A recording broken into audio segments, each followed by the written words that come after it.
It is Wednesday, my dudes. Coming up here on The Sweat, presented by DraftKings. So we have, about a dozen games around the NBA we will touch on. Big, fat, meaty slate after opening night last night. We will touch on some baseball odds, that's for sure. How about some hockey plays? Hockey plays are very important. It's a teeny tiny slate, 3 games. So we're going to let Jeff Ulrich hold down that segment solo. Plus, who to roster in the CJ Cup, man? We got the #1 ranked golfer in the world. He is back. Rory is back as well. This show is going to be hot. Oh, Rodgers and Brady, which one is more washed? We'll talk to the Gojo boys about that coming up on The Sweat. Roll the open, Pike. Let's go.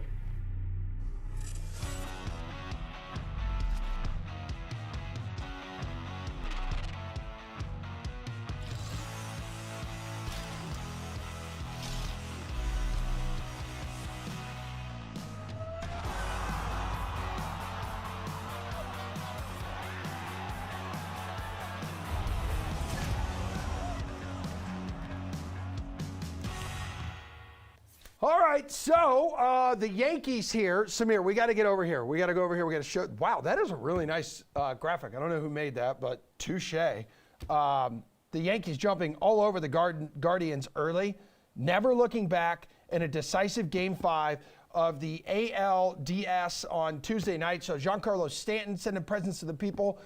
We had Aaron Judge doing the same thing. He did that a lot during the regular season. They advanced to face the Astros in the ALCS, which has Cleveland fans crying all over Twitter about the divisional series being rigged. DraftKings contributor Gary and Thorne, good morning. RotoWire's Eric Halterman, good morning. I'm so happy you two baseball analysts are here. We're going to cover the bases together. So first base is going to be this, Gare Bear. What was your biggest takeaway from the Bronx last night? Come on, hit me with it. Oh. I mean that Terry Francona still has Shane Bieber for Game 6. Come on, let's go. They're still set up. Stop it. Don't do that. We've already only 5 games. Yeah. Oh man, you know what? I should tell Terry too. There's only 5 games in the ALDS. I know everyone's having a hard time remembering that this year, even though it's been that way since 1995. Look, it's a decision that I guess you want Bieber maybe for games 1, 4, and 7 in the American League Championship Series if you get that far. I will admit Savale was a lot better than I assumed he was when I started breaking down his numbers. He'd been much better since the All-Star break. It was really just a terrible month of April that kind of set his surface numbers back as far as they were. At the same time, you got to go with your big gun there. When you're given the opportunity with a rain delay to get those extra, I guess it wasn't 24 hours, it was an extra like 18 hours, 20 hours. I think you have to go with Shane Bieber. I mean, the Yankees are a team that did not hit at all in this series. I believe they had one of the lowest team batting averages for a series winner in MLB history. But they hit the home runs and you don't. And you need to have your best pitcher on the mound if he's available. And I just think that's going to be one of those decisions that haunts Terry Francona for the next 6 months. Do you agree with that, Eric? The decision to start Savale it did seem like it backfired immediately. Yeah, even if he's, like Garion said, better than his ERA, he's not a playoff elimination game starter in any world. And even if you were going to go with him, maybe, try an opener so he doesn't have to face the toughest bats. It was an odd decision.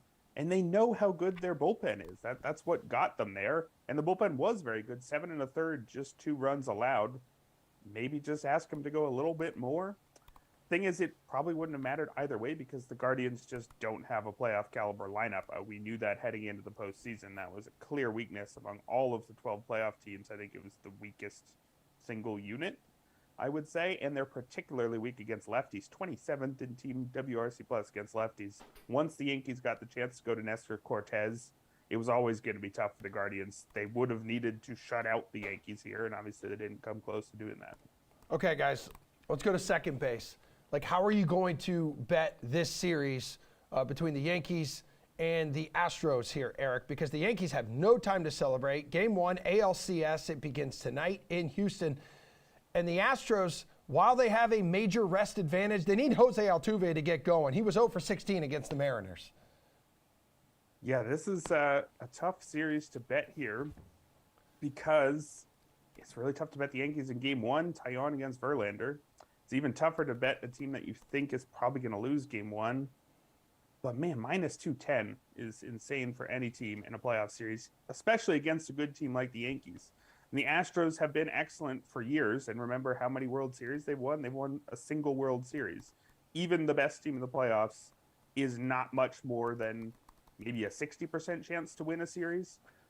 The odds here say the Astros have a 68% chance, if you believe that minus 210 is accurate.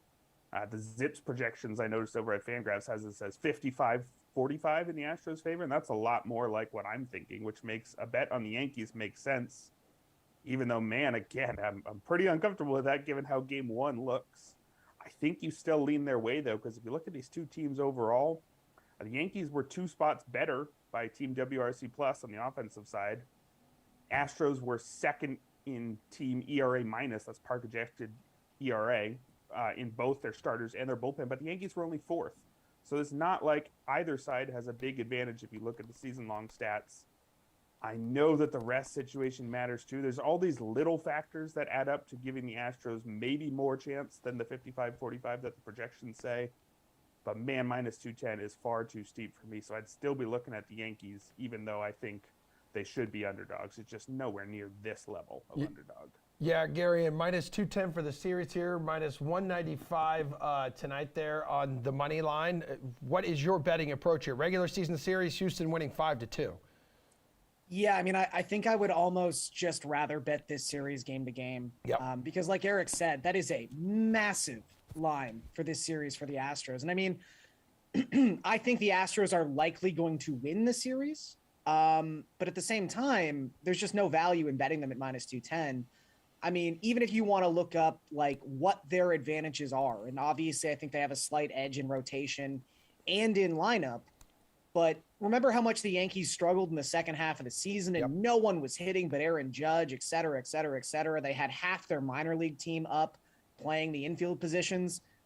At the end of the day, since the All-Star break, the Astros have a 113 WRC plus. The Yankees have a 107 WRC plus. Like, it really wasn't that bad for the Yankees because their elite talent is still that elite. And that really comes to the surface in the playoffs in these shortened environments. So, like, I think tonight my favorite bet on the board would probably actually be in the Yankees' favor, despite the fact I think the Astros are going to win this game. But I think it's going to be higher scoring than the line currently indicates. And the Yankees' first 5, their team total is just 1.5, and it's plus 125 to the over. As good as Verlander's been this season, he is home run prone, particularly in the playoffs. His last 7 starts in the postseason, he's giving up over 2 home runs per 9 and has an ERA in the 5s. I know that's a small sample, but at the same time, the postseason is when you start facing the best offenses in baseball, and Verlander hasn't necessarily been his best self when that has been the case in the recent past. So I'll take the plus money with the Yankees. Again, a very, very good top of that lineup to score 2 runs in the first 5 minutes. Yeah, so also, Gary, and Astros 3-0 at home against the Yankees in the regular season, with all 3 wins coming by fewer than 3 runs as well. Let's go to third base here, dudes. Phillies striking first in the NLCS with a 2-0 win over the Padres in Game 1. Who or what impressed you the most on Tuesday night, Gare Bear? I mean, I think it's obviously Zach Wheeler. Yeah. I would say Rob Thompson gets some credit for, noticing the velocity drop that Wheeler was seeing in the 6th and 7th inning and going, yeah, this guy's been dominant, but we should probably turn it over to our sometimes shaky bullpen. Honestly, the Phillies overcoming that Alec Boehm error in the 9th inning, Eric could probably sum it up more eloquently than I can, but there's a long history of the Phillies and back-breaking errors in the playoffs, and for them to really be able to come through that, for Alvarado to get Machado and then strike out Josh Bell to just overcome that Boehm error was such a massive moment in this series. And I think this was the path the Phillies had to have, despite the first couple games being in San Diego. Just like we've said the last 2 series, they have to win the Wheeler and Nola games, and they're well on their way. All right, Eric, what do you think, man? Last night was kind of unbelievable here when you dive into some of the numbers. We know the gem that Wheeler pitched, Bryce Harper homering off Yu Darvish in the 4th, Kyle Schwarber crushing the near 500-foot home run, 488 feet, longest home run in Petco Park history. Yeah, I think a lot of what that game showed is how important power is in the playoffs. Increasingly in baseball these days, you have to look for the home run because it's harder and harder to string 2 or 3 hits together with how good pitchers are. That's even more true in the postseason. There were 4 total hits in that game. So how are you think you're going to string 2 or 3 together to get a rally? You're unlikely to when the pitchers are that good. Darvish was very good as well. 2 bad pitches, basically the entire game. You'll take that most days, but not when Wheeler makes none. And the Phillies actually having 2 relievers to rely on at the back of the bullpen, that changes this team so much because they really only need to get 7 from Wheeler and Nola. I think Garion was exactly right. They need to win the Wheeler and Nola games. I think they need to go 3-1 in those 4, which isn't going to be easy against the caliber of pitching the Padres have. But they're well on their way. If they can go 2-1 in the next 3 Wheeler and Nola games, they just have to go 1-2 in the games started by the other guys. I think the Phillies are exactly where they want, and they've got those power bats to win a couple more 1-0, 2-0 games if needed. All right, let's go quick on this last one here, Eric. What is the sports book approach tonight for Game 2? Bet the Phillies. Yep. I don't think I'm being a homer here. I think it's just bet the Phillies. The Phillies should be favored in every Aaron Nola game. I think that's true against every remaining pitcher except for maybe if they reach the World Series and face Justin Verlander and Garrett Cole. I think I take the Phillies with Nola over every single other team and starter combination right now. He's pitched 12 2/3 shutout innings in the postseason after an excellent regular season where he had a 3.25 ERA. It could have been a lot better, a 2.58 FIP. He's walking about 3.5% of opposing batters. This is one of the best Nola seasons we've seen. Blake Snell on the other side, he's just not entirely reliable. 8 walks in 8 2/3 postseason innings. He's not really getting crushed, but there's way more ways for things to go wrong for Snell than there are for Nola. So I think I'd take the Phillies here. Minus 105 is completely fine. Gare Bear, quickly for me, please. Yeah, I'll also be on the Phillies money line. I think even if you want to say these are 2 elite pitchers, although I think Eric was very, very good in outlining the Snell worry with the walks. The Phillies are just a team that have crushed left-handed pitching all season long. They are top 5 in baseball in average, WOBA, and OPS against lefties. If there's been a flaw with the Padres this season, it is their offense against elite right-handed pitching. They just do not do exceedingly well within that particular split. I'll take the Phillies again. Yeah, dude, and they've also gotten to Snell in past meetings, so you absolutely nailed that. You two are phenomenal. Thank you so much. We need to take a quick commercial break. On the other side, it's time for the Gojo boys to join the program here on The Sweat. Which preseason favorite is in the most trouble? Look at these 2 washed quarterbacks on your screen. Let's talk a little football with Mike and Brandon next.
The Gojo Show dudes are absolute grinders. So a couple moist, meaty men who really pump out a fantastic product and show. I'm talking every weekday. This isn't one of those like lazy bums like a Jared Carrabis does like one podcast a week and gets paid $1 bajillion. These 2 are grinders. So you got to listen to them talk sports and stuff on Spotify, Apple, Google Podcasts, iHeartRadio app, YouTube. If you want to see their beautiful faces, go there, or just watch the sweat here every Wednesday, because they hang out with me every Wednesday morning, and occasionally Jessie Cofield when she feels like showing up to work. Good morning, Mike. Good morning, Brandon. How is everyone doing today? Doing great, and usually only moist when we join this show. Yeah. So very appropriate you'd bring that up. Yeah, that's right. It is called the sweat, Brandon. Yes, you have your blazer on. I have a nice fancy peak coat, but you're coming in hot today. Are you a little upset because of the Jags aren't kind of fell off? I'm absolutely miserable, and I'm dead inside. Yes. Thank you so much for asking. which I'm glad you brought that up, Brandon, because we are very heavy on the NFL today, and we've seen teams like the Packers, the Bucks, the Ravens, the Rams. They're all struggling so far. Which favorite is in the most trouble, though, Mike? I would probably say the Packers thus far, just because when you look at a lot of their problems, I don't know how they get demonstrably better anytime soon. The defensive side of this roster has really underperformed relative to preseason expectation. Up front, we watched them get bullied by the Jets on offense. That Jets D-line had their way with them in Lambeau from start to finish in that game and really bothered Aaron Rodgers. And the young receiving corps so far has not been able to put it together. And that was the one factor this season with Aaron Rodgers, who's now wanting simplicity and to simplify things on offense, his coaches pushing back on it. You had a young receiver group that doesn't seem to be taking that next step in the middle of the season, because you're going to get to a certain point here where Aaron Rodgers and company are going to look at those guys and go, you're not rookies anymore. You've played a bunch of football, and we need to see more production and more consistency. And if that's not going to be there and the foundation up front isn't there, I have real questions about what this team's going to be able to accomplish as the balance of power in the NFC has kind of shifted. Brandon, which quarterback is more washed right now, Rodgers or Brady? Are they done? Are they cooked? More washed, Rodgers or Brady? I mean, obviously Tom Brady. Yeah. He didn't win the MVP last year, and he's got a lot more personal stuff going on, and he doesn't have the open mind and the third eye that Aaron Rodgers has, obviously. But I'm less worried about those two and more worried about Matthew Stafford over there with the Rams. I think that's the team that was great, good, Super Bowl champs that are falling off a cliff quickly, and I don't see any way that they can climb back up. Matt Stafford is playing like Detroit Lion-esque Matt Stafford with a bum shoulder, pick sixes left and right, turning the ball over, and they really can't move anybody on offense. The offensive line is depleted. That defense is just okay, making splash plays when they can. So in the NFC, between all those great quarterbacks that we're looking at, I think Jalen Hurts may be the best. Yeah, for sure. And you know what? Going back to Stafford, now his left tackle is out for the year with a torn Achilles.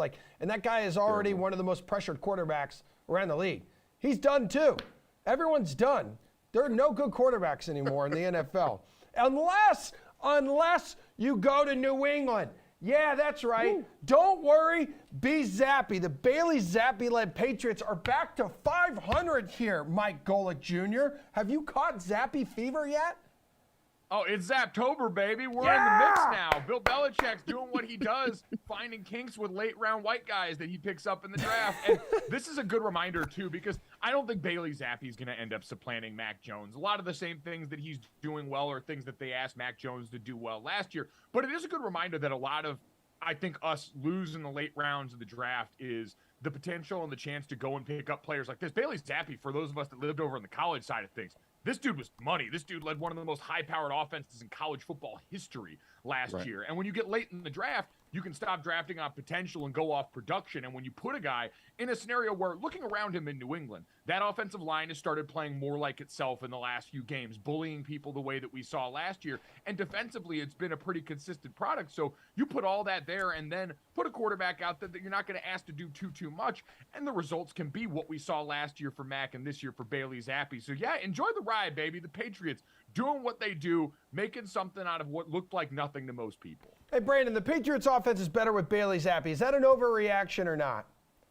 Absolutely not. Yeah. Mac Jones took away his edge by getting rid of his dad bod.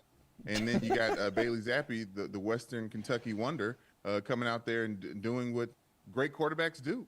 And under Bill Belichick, I love the quarterback controversy going on with the Patriots right now because Bill Belichick knows how to handle those things swiftly and very cleanly. I imagine that we see Bailey Zappi and Mac Jones on the sideline kind of twiddling his thumbs. I'd like to see Mac Jones in San Francisco. To be honestly talking about the trade deadline, I want to see complete anarchy over there until they realize that the wheels were going to fall off for Bailey Zappi. I want to say this too. Do we think that there's any possibility that they can actually tell Bailey Zappi and Mac Jones apart? Like at some point, Yeah. is this gonna be like you know, merit like a man? I don't know. Is this gonna be like a Freaky Friday thing? Is this gonna be like something where like we have a parent trap? Sorry, no. Is it a parent trap situation? Yes. Where when Yes, Mac Jones okay. is healthy, we can switch these guys and interchange them because they ostensibly look the exact same. Yeah, I know. Yeah, are we talking original Parent Trap, or are we going Lindsay Lohan Parent Trap too? I mean, we could talk about this all day long. Let's go to New York, though. Let's go to New York, guys. The Jets, the Giants here. Which one is more of a contender, Brandon? I mean, you got to go with the Giants, but I'm an anarchist, so I'm saying the Jets. Oh. The Jets. Robert Salah, excuse me. I love everything that they're doing on that defensive line. I love that they're grinding things out. I love that Zach Wilson doesn't have to throw a bunch of passes to win in Lambeau. Everybody's talking about Aaron Rodgers. Let's talk about the Jets. I think the head coach called the defensive line a bowling ball of butcher knives. After that great win over the Packers, I love everything we're seeing with the Jets right now. I imagine that Zach Wilson will turn it on and be the reason why they win games. But right now, lean on the defense, lean on the special teams, lean on Sauce Gardner, if you will. I love what the Giants are doing, and I respect what the Giants are doing. We had Julian Love on our podcast, Mike Wax Poetic, about that, having a defensive captain. And they're doing so many great things, and it's weird to see New York be good at football. But if I'm giving between 1 and 2, you got to go with the Jets. Yeah, I mean, they're 4-2. Mike, they may have to be considered a playoff contender right now, but looking at like the Giants, I don't think arguments can be made anymore about their weak schedule here. Like Daboll's team just took down Green Bay, and now the Ravens. Yeah, I know. This is a team that they raised the floor really quickly around here with the Giants. And I think that's the most impressive thing about what Brian Daboll's done so far. He's going to be a coach of the year candidate for that reason, because the fiery stuff on the sideline is great. The consistency that he's developed on both sides of the ball. Defensively, you give a lot of credit. Wink Martindale comes over on defense with a sure identity as you're going to see in pro football, right? You don't got to know. If you put on the tape and you see this defense, oh, wait, that's Wink Martindale. There's like 8 guys up at the line of scrimmage. They're going and harassing quarterbacks. They did it to Lamar Jackson, got their first interception of the season last week. And it's just a different mentality and a confidence around there right now. I still think for both of these teams, the limit up top at the top end is going to be in question, right? Because right now the Giants are getting by not asking Daniel Jones to do very much. He's doing a good job managing the game. They're leaning on an offensive line that's improved greatly, especially run blocking, and Saquon Barkley, who's been resurgent this year, and it's going to make their offseason really interesting. You didn't pick up Daniel Jones' fifth-year option. Giving a contract to running backs is a precarious situation, but right now it's allowed you to get to a spot where offensively and defensively, Kayvon Thibodeau started to show up, got his first sack this last week, their first-round pick out of Oregon. It's all trending in a right direction with a young core that I think Giants fans are rightly excited about. Gentlemen, I need you two to leave us today with everyone's favorite hump day tradition. It is the Gojo Rose of the Week. Who earns your honors on this Wednesday in October, Mike? I want to give this rose to LeBron James, coming out here and setting a beautiful tone for the start of the NBA season. Last night, they take a loss to the Dubs on ring night, and LeBron James gets up after holding the microphone like he's in an 80s cover band on a cruise ship in a nice cream white blazer, telling everyone right off the bat, yeah, we're not really built to be a great shooting team, so don't expect that from us. Russell Westbrook's talking about a hamstring already. It's beautiful January form from this team, trying to get everyone to buy in to some NBA headlines early in the season. LeBron James, ever the content giver, already starting off in rare form to begin the season. Dude, 31 points for him, 27 for Davis. Lakers have lost 6 straight season openers. Who's your Gojo Rose of the Week going to, Brandon? I'm just really mad at Mike for bringing up my Lakers. Oh, yeah. He did that. He did that on purpose. We were arguing about this before we opened up. But I'll go to the other side, and I'll give my rose to Draymond Green, the villain of the NBA, leaning in after punching his own teammate in brothers fight. No, he leaned in. I don't punch my brother like that. He came to the arena in a green suit, looking like chlorophyll, like just all slimy. Didn't even take the tags off the back of that jacket, looking just evil. evil, and he went and got his ring and didn't do anything in the game. I just love the narratives that are going to come rushing in for the NBA season, but let's chill. We got the opening season are done. Now we can ignore the NBA until Christmas time. Let's focus in back on football. Chlorophyll, more like borophyll. Hey, hey, Mike, have you ever punched Brandon in the face? And Brandon, have you ever punched Mike in the face? Have you guys ever fought? No, we've never fought because that would go really poorly for me. Brandon's like Yeah. one of the most naturally strong people I've ever met in my life, and I would end up looking like Blue in Old School, and it would be really, really like bad for my ego. All right, that sounds good. I mean, Brandon, you are a jacked human being. I could say that, seeing you in person and having touched you before, like your biceps. Thank you so much. Sir. I love you guys. We got to go. Can't wait to touch you again. We'll see you guys next Wednesday. We're gonna. All right. Yeah, I do miss your musk, both of you. We're gonna talk some best bets around the NBA. We got a big slate tonight. 12 games coming up right after this break.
So we had NBA opening night last night. We got 12 games on the slate tonight.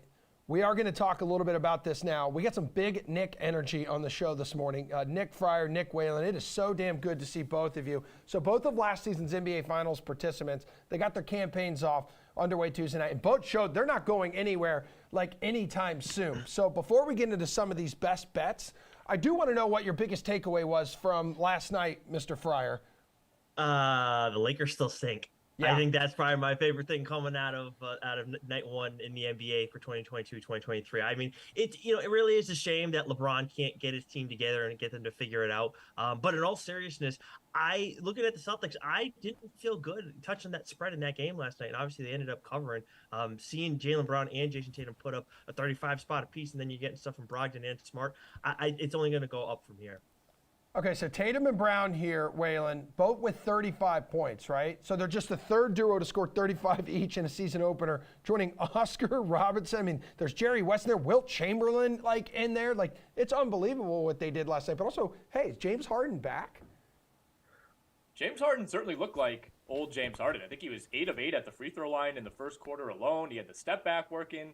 Obviously missed the biggest step back of the night with the shimmy and the air ball after that. But I thought Harden looked pretty good. Honestly, I thought Tobias Harris played well. Truly, Joel Embiid is the guy who really let down the Sixers in this game. He was sloppy. He was jacking threes as he's wont to do. I mean, he turned it over 6 times. I think the Celtics deserve a lot of credit for the way that they schemed around Embiid. They're kind of dropping some of their big men, forcing him to make decisions in the lane. I was on this show 24 hours ago saying this is going to be a great spot for Joel Embiid, no Robert Williams for Boston. And lo and behold, there goes Joe Mazzulla scheming up a great defense to slow down Joel Embiid. So I think if the Sixers get a better game from Embiid, they probably win this game, but you got to tip your cap to Boston as well. Yeah. I mean, they shot 56% as a team. Tatum and Brown both look fantastic, but real quickly, I'll also echo what Fryer said about the Lakers. My goodness. I mean, we knew this roster was bad, but then seeing it out there, and it's like Matt Ryan is getting first quarter minutes. Kendrick Nunn is bricking everything he's throwing up. I mean, I think this might be the worst roster top to bottom that LeBron has had since like 2007. It's going to be a really long, ugly year for the Lakers, and I think it's going to be a long parade of LeBron just scoring a ton of points in garbage time, and it's just going to make this all about the scoring record. Yeah, guys, like at times the Warriors looked like they did last year, but too often the Lakers looked like they did last year as well. So we go from 2 games last night to 12 tonight. And looking at this slate here, maybe one of the more intriguing matchups here on the board is the Pelicans visiting the Nets. So, Waylon, what are your expectations this year for Zion? Is this when he finally pulls it together, as we see Brooklyn is a 3-point favorite, now 2.5-point favorite at home? It depends what your expectations are for Zion, because I think you could argue that he, quote unquote, pulled it together 2 years ago. He stayed healthy pretty much the entire season. I think for the most part, offensively, he looked like the guy we expected. If you're talking like DraftKings, fantasy, the big thing for Zion is, 1, can he become a better free throw shooter? That was a problem still in the preseason. And 2, can he discover the player that he was defensively at Duke? I think that's really what made him such a special prospect. It's not the size and the athleticism. It was the two-way ability. It was the hustle. Like, none of that has really translated quite yet. The steals numbers, the blocks numbers have not been there. The effort level on defense has not really been there. So I think Zion, as long as he's healthy, he's a free ticket to like 26-8 every single night. But can he be better on defense? Can he be better as a passer? And can he be more efficient at the free throw line? That's what I want to see from him this year. Okay, what do you like tonight here on the DK Sportsbook between the Pelicans and the Nets? You could actually sprinkle a little something with that plus money line there for the Pelicans, Nick. Yeah, so I mean, I think that's fair to go on the money line. When we're talking about the spread specifically, I am actually leaning towards the Pelicans. And the big reason for that too, especially where we see that line movement at now -2.5 instead of +3, like we were originally planning for earlier. When you look at the market right now, 54% of the handle is going towards the Pelicans covering in this game, but only 28% of the against the spread bets are going towards the Pelicans. So that's telling me the sharps are in on it, and the market's moving in a way that it shouldn't be, even despite where the percentage of bets are at this point. Another bet too worth looking at, I think, in this one is there's that profit boost that we have on DraftKings right now with Kevin Durant to score 20+ points in this game. Definitely something worthwhile as well. But yeah, I think Nick highlighted a lot of good stuff with Zion Williamson too. I mean, I have questions with that guy still. Like, he was great at Duke and everything like that, but at some point, when are you going to get your act together? Yeah. And I just can't help but wonder, is that always going to be the conversation? Like, is Zion going to be like the next thing? Is he going to turn? I just wonder, is he going to be the next like Ben Simmons or something to that? Yeah. end? No, I feel that. And you got to keep in mind too, like, I mean, it's a good opportunity for him tonight here, Fryer, because the Nets don't have a healthy center, and they were the worst team in defensive rebounding rate like last season. So you would expect Brooklyn to allow some extra opportunities. Maybe Zion really burst onto the scene again this year. It's been an offseason of him just praising like his health and how much better he is. Over in the West though, dude, Dallas and Phoenix start the season rematch of their playoff series from last season. Mavs taking out the Suns in 7. But let's go. They entered this one 4.5-point underdogs on the road. Who are you backing here, Fryer? The Suns. I mean, I respect the moves that Dallas made in the offseason.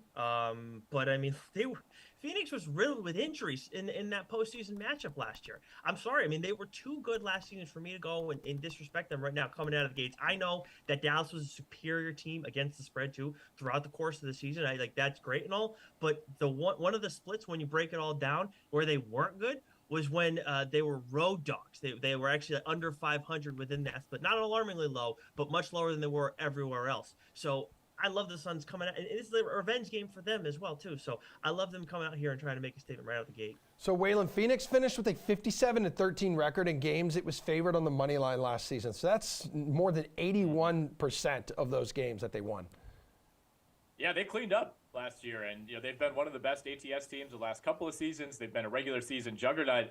I do have questions, though, about the Suns, their depth specifically. I mean, Cam Johnson is essentially just going to slide into this vacated Jay Crowder role, I guess. And even Cam Johnson was banged up the last couple of weeks of the preseason. They have one of the worst benches, I think, in the entire league, especially among teams that we label contenders. So it's going to be a much finer line, I think, this year for Phoenix, where if Chris Paul gets hurt or Devin Booker gets hurt or even DeAndre Ayton goes down at some point, they're going to struggle, I think, to reach the levels that we saw these last couple of years. And to me, they have the kind of the stink of a team that maybe missed its window and knows that it missed its window. Like, they're not going to have a better chance to win the finals than they've had the last 2 years when they were, seemingly far and away the best team in the West in the regular season. So I'm very interested to see where the Suns season goes. I'm not very high on them long term, but they're probably still the better team here at home in the regular season opener. We've seen Luka, we've seen the Mavs get off to some slow starts the last couple of years. Well, speaking of Luka, one of 3 guys that'll cost you at least $10,000 tonight. So, Waylon, we'll get you guys out of here with this. You have a favorite DFS play? Well, you got essentially the entire league at your disposal Yes. tonight. So it's tough to narrow it down. It's fun, but it's also challenging, these big slates. There are 2 guards to me as I was scrolling through this morning who stuck out. Tyrese Halliburton is at $7,200. I think that is a great deal. He's somebody who was going in like the top 8 of some of the late fantasy drafts I was doing in terms of season-long leagues. A lot of hype there, a lot of assist potential for Halliburton. And then the other one is Terry Rozier, $7,300 for the Charlotte Hornets. No LaMelo Ball. This is a team that's going to be, I think, kind of rudderless early on, and I think we could see Terry Rozier step up with some huge games while LaMelo's out. All right, Fryer, which direction you going in here, man? Give me a guy.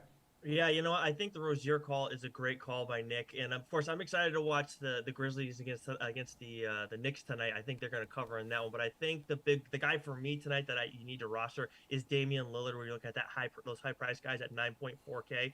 Obviously had a frustrating season last year, but a lot of it was out of his control. I think he's got some good pieces with him now, as much as he doesn't have CJ McCollum anymore. I think he's going to elevate Jeremy Grant even further, and Anthony Simons, 2 guys that are kind of on the rise in some ways, despite the issues with Detroit last year for Grant.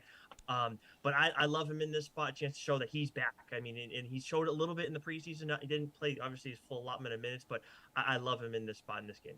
All right, dudes. That's all the time we have to talk some NBA. We'll talk to you later this week. Fryer, I'm going to see you here in studio tomorrow, man. I'm excited.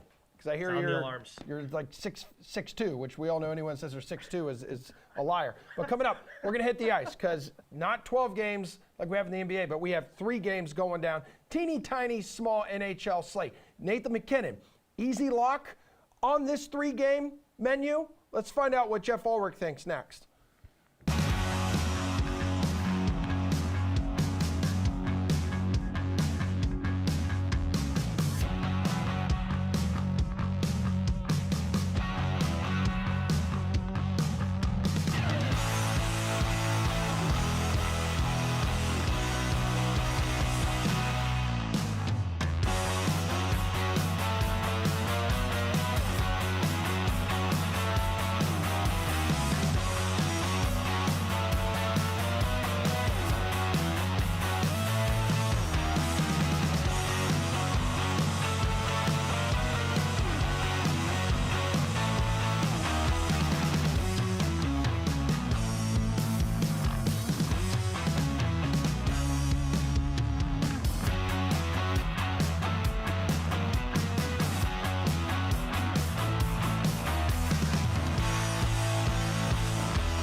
All right, we have just a small NHL slate, so there's 3 games, but we're going to bring in a big personality to help you find the best DFS plays for this slate. That's Jeff Ulrich. He's one of my absolute favorite human beings, and I'd like you to help me first off answer this question. Favorite DFS play at center, Jeff? Who you got? Well, let's start off by not getting too fancy. Let's go with Nathan McKinnon at 8,100. It's not really rocket science here. Nathan McKinnon is really good.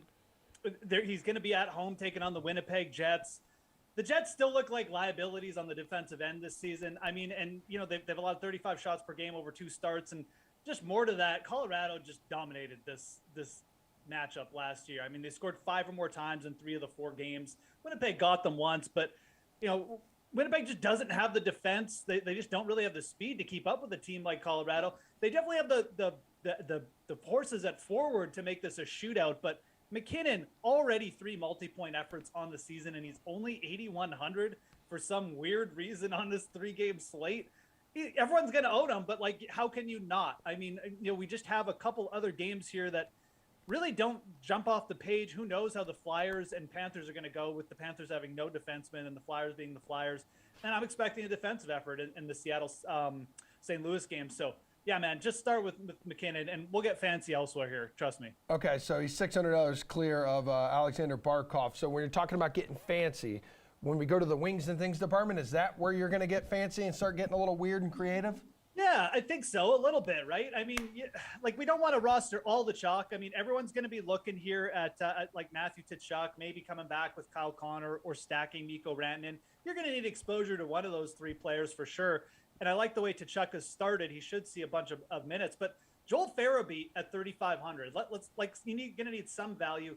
This Flyers top line's getting a lot of minutes, and they're playing well. And Farabee hasn't really broken out yet, but the volume is there. The opportunities are there. 7 shots on goal over his last 2 games, averaging 21 minutes of ice. He's also seeing top power play time. And, like, normally you'd say, well, it's the Flyers against the Panthers, Jeff. There's a mismatch. Nothing's happening. The Panthers might have 5 defensemen tonight. They finished the last game with 4. So this all of a sudden actually becomes a pretty good matchup for the Philadelphia Flyers top unit. And like I said, John Tortorella really riding his first line right now, which he should, because like the bottom of their lineup is terrible. So Farabee's going to get minutes. He's going to get top power play time, and he's going up against the Panthers team with no defenseman. It's really good value, and you should take it at 3,500 tonight. All right, well, speaking of defensemen, where can you find some value here on the blue line? And this is where we take advantage of the Florida situation. I mean, again, Ekblad out, Montour out. Like, there's nobody. There's literally just they don't have enough bodies to fill out a lineup right now in Florida. So the one guy who's going to be there is going to be Gustav Forsling. And fun fact, Emerson, if I had had a son instead of a daughter, my plan was to name him Gustav. That is a true story. So yeah, isn't that the name of the dude in Beauty and the Beast? Gustav? No. I don't know. It's not? I can't help you there. What is his name, Samir? Gaston. Gaston. I was not planning to name my kid after a Disney villain. No, sorry. Gustav, though, is a cool name, and that is who we're going with tonight, Gustav Forsling, as I try and get this back on the rails. He's 4,600. He played 28 minutes, in the last game. He scored 25 fantasy points. He is going to potentially play 30 minutes tonight. He's going to get power play time. He's going to get special teams time. He's going to block shots. He's going to do everything because he's the only healthy body and the only decent defenseman they have going, and he's playing the Flyers. So there's a lot of opportunity here. You could even look to go with, like, rostering the carcass of Mark Stahl or Rado Goodus to see you, Emerson. So at 2,500, but really you want to build around Gustav Forsling because he's the good player. He's going to play a ton of minutes, and like I said, he produced for us in this situation last time. So. 1 goal, 2 apples so far in 3 games. You mentioned the blocks, nearly 1.5. That block shots per game, nearly 3.5 shots on goal per game. I think you're on to something, Ulrich. Thank you. I know goalies don't tend to lock until a little later. Is there one right now early on your radar? Yeah, I'm pretty sure Jordan Bennington's going to get the start tonight. The Blues have played 1 game, and they had like 4 days in between. And Bennington stopped, 25 of 23 shots. He looked fine. He just had like really the 2 goals he let in the game against Columbus were kind of flukes. He just had like a brain fart, and the rest of the game was really good. Bennington has won a Stanley Cup. Ville Husso is gone. Really with Bennington, it kind of just looked like a lack of confidence at times because someone else had come in and taken his job. The St. Louis Blues have played shutdown defense in their first game. They completely shut down the Blue Jackets. Like I said, the 2 goals that were allowed were flukes. Seattle scored 2 goals against St. Louis in 3 games last year. The Kraken's offense, they've got a little bit more talent, but nothing's that's going to break through this St. Louis defense, which is really good, by the way. Bennington may not even have to do much here, but he's only 7,800. And, he looked good in his first start. I have no reason to go anywhere else here, really. You could see shootouts in the other game. Again, I mentioned like Florida having no defensemen. I think that you take the Blues goalie here and you're pretty happy with it. They are slight road favorites. It feels like they should be bigger favorites as well, but we'll definitely go with Bennington for our goalie. All right, well, in the hockey segment here with your favorite bet on the DK Sportsbook, we need you to be quick here. Absolutely. Let's go under 6.0 goals for the Kraken and Seattle. I don't know why this is at 6 and not 5.5. Again, Seattle scored 2 goals against St. Louis last year in 3 games. Bennington's playing well. We've got a good defensive team in St. Louis. That's about all you need to know. I really like this bet. Under 6 goals, St. Louis, Seattle. All right, awesome. Let's go ahead and since you're here and since we love Wednesdays with Len Hochberg, we're going to bring him in here. Jeff, we're talking the CJ Cup. You know this. We've discussed it with you all week long, except yesterday. It was just, Jason Silva, which we really, really love him. Is this a week to spend up big on DK? Because we've finally seen some of the big hitters decide to show up for a tournament, likely be the last tournament for a lot of them in 2022. So who, if any of the big dudes, especially in the 10K department, are you going to spend up on a DFS? Yeah, I'm definitely going with Scotty Scheffler this week. 10,400. He's now only the 3rd most expensive player on DraftKings. He's still the #1 player in the world, and he's $700 cheaper than Rory McIlroy. Scheffler, this just feels like, Scheffler hasn't played for 4 weeks, so like he gets a discount, and there's really no rhyme or reason about it.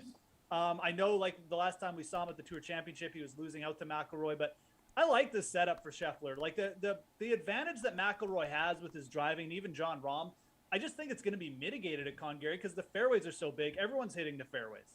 Everyone's using driver and hitting it over 300 yards. And Scheffler, to me, is just the more consistent player with the long irons and around the greens. And at 10,400, he's cheaper. He's going to have motivation to make up for that Tour Championship loss. I really like this weekend for him. And for DFS, again, you're getting the discount here too. All right, Len, welcome aboard, dude. So McIlroy, Rahm, Scheffler, Thomas, those are the dudes in the 10K department. So who do you want? Yeah, I'm very interested to see Scheffler this week. Just moments before coming on, I saw a tweet that he is switching putters this week. So be very interesting to see that. But I do like Rory McIlroy, even at $700 more than Scotty Scheffler. Rory McIlroy is there every single week since the Masters. 14 times he's played, including the Masters, 9 top 5s, 2 wins, 2 runners-up, 9 top 5s, a couple other top 10s. He's there almost every week. It doesn't matter the course, the country, the place. His worst major was 8th at the PGA. Yes, he didn't win any of them. And I do like Jon Rahm, too, this week. Rahm, the #2 choice. Last year at this time, Rahm was the #1 player in the world. Something happened to his short game. It seems to be coming back, and he's been playing better lately, just won over in Spain. They're my 2 favorite plays among the top guys. Well, take us to the 9K range here, Len. Who is your favorite play in this department? Yeah, I see that. Colin's here. Boop. Colin Moore, Colin. Oh, God. Forgot it was a touchscreen. Here we go. Touchscreen. Wow, this is like election night or something like that. Yeah, it's not that serious here. But no, I'm glad you brought up Colin Morikawa because I don't want to bring up Colin Morikawa. Again, he let us down again last week at the Zozo. He's 9,000 now, so he's not in the 10s. He's not even the upper 9s. He's $100 away from the 8s, which seems about right. He just has had a disappointing year all the way around, so there's just nothing for me to latch on to. You can go $100 more to Max Homa, who is playing great and loves these courses, these longer, harder tracks. Has really started to play, has played well all year on these courses. So no Morikawa for me. Yeah, I like the Homa call there because, what is he, 11th here, Jeff, in proximity outside 200 yards. And I think it was something you mentioned earlier in the week. This is a long-ass course, isn't it? It is. And again, this range is, I think it's going to be quite popular, especially like after Sanjay. Well, even with Sanjay because he's playing well. But, Burns, Hovland, Homa, these guys just feel a little bit too cheap, right? They all have really good upside. Hovland played really well last week. I am actually going to make a case here to go back to Colin Morikawa, though. I think that you're just getting an extreme discount on a player who, again, like we mentioned, long iron play. He ranks top 3 in it. He can come in here. He doesn't need a ton of distance off the tee, and he'll just start throwing darts. I think that you will eventually just see Colin Morikawa turn it on, much like he kind of did at the U.S. Open when he just finished T5 there. And yeah, it's frustrating waiting, and yeah, the putter needs to show up, but we're getting Colin Morikawa at 9K flat. This is not going to happen very often. I think you stay on him for one more week here and see if it can happen. At the very least, he shook some competitive rust off last week. Would not shock me if he took a step forward here. I understand though, like Len's right. You don't really need to play him, but again, I think a lot of people are going to take that stance. So really he's kind of just shaping up as like a really good contrarian play for me in this range. Again, just too cheap. And eventually we're just going to see this guy turn it back on. Yeah, I know he's played in the tournament before, but this will be his debut on this course. You have guys like Keith Mitchell and Ricky Fowler had top 5 finishes at the TJ Cup last year. Both those guys in the 7K range. So how much interest do you have in them, Jeff? I mean, I'm not going to go back to Ricky. I don't feel like pushing my luck or anything like that. I know he played well at this event last year, obviously played well last week, but I think that the 7K range is like really good time to go like down a little bit deeper in the low 7K range here. There's a few players I like down here. Munoz, I think, is really interesting this week, but I'm going to stand for Kurt Kitayama here at 7,100. I mean, this to me is a really good setup for Kitayama. Where did we see him pop? He popped at Mexico, big fairways there. He's not going to be constrained off the tee, which is good because, I mean, this guy can absolutely just get a little bit too wild, but he's got a good around the green game. He's already popping in that department this year. And he's just a player who I think just has a lot of confidence in his ability. We saw him shoot some low rounds, like to start the Scottish Open, to start the Honda Classic. I mean, he will come out here in a field and he won't be intimidated. Just about took down John Rahm in Mexico. And he played pretty well last week. Had a low round to finish. I like Kurt Kitayama a lot at 7,100. I think he's a good value play. I think if a player from down here is going to really make some noise, it's going to be him for me this week. Okay, Len, if a player down here is going to make some noise, who's it going to be for you this week? Yeah, I'm with Jeff. I'm not liking him much in the upper 7s. I like the lower 7s a lot more. And Sepp Straka at 7,400 is a guy I like. I think from what we see on Twitter, he's going to be a popular play this week, but with good reason. He played well at the Sanderson. He won the Honda, and I bring those two up because champion Bermuda grass greens, that's what we're going to see this week, so he obviously likes them. Scott Stallings at 7,200 is another guy I like. He just continues to play well. He just had a bad Sunday at the Zozo. He was right there. Going into the final round. And Ricky Fowler is going up, but I'm going to pass on him this week, just like Jeff. He's not going straight up. It's sort of going like this. Let's see what happens with Ricky in a tougher field. I forgot Straka has been in a playoff 2 of his last 4 times out on the PGA Tour as well. We'll get you 2 out of here with this. Who was your favorite DFS play at the CJ Cup? Jeff Fulwick, you're up first. I'm going to go with Aaron Wise at 7,800. I haven't really talked about him much this week, but he's just too cheap at under 8K. He had 1 start. So what? I mean, like again, a lot of guys coming in here with not much, but he had a really good season last year. I think he sets up well. Okay, Len Hochberg. Jordan Spieth, $8,800. The fairways are very wide. He's not going to have his big miss off the tee.